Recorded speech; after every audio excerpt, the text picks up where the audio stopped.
Bonjour Arona, bonjour à tous les auditeurs de Salam Sénégal. Aujourd'hui, dans les échos de l'écho, on va parler de la gestion axée sur les résultats, c'est-à-dire la gare. Quelle est sa pertinence? Élément de réponse avec Dr Sémou Sow. Il est enseignant-chercheur à l'École supérieure d'économie appliquée de Dakar. Il est par ailleurs responsable de la formation à Sénéval, Association sénégalaise d'évaluation. La gestion axée sur les résultats, elle est apparue avec la déclaration de Paris, qui permet un peu d'aider les pays à aller vers le développement. La gestion axée sur les résultats, sa pertinence, c'est qu'elle permet de centrer l'action, de centrer les investissements, les activités sur les résultats obtenus et sur les résultats opérationnels visibles et mesurables. Donc, quand les projets, programmes et politiques sont mis en œuvre, ça doit avoir des incidences. Et ces incidences doivent être des incidences qui sont palpables, qui sont mesurables, que l'on peut aller identifier, comptabiliser.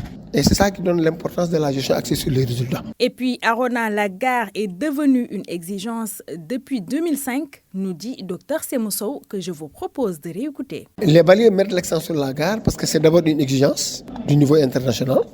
Donc déjà, comme je l'ai dit, depuis la déclaration de Paris de 2005, il y avait la gestion axée sur les résultats avait été une exigence pour que les programmes et les projets puissent atteindre les objectifs qui leur sont assignés.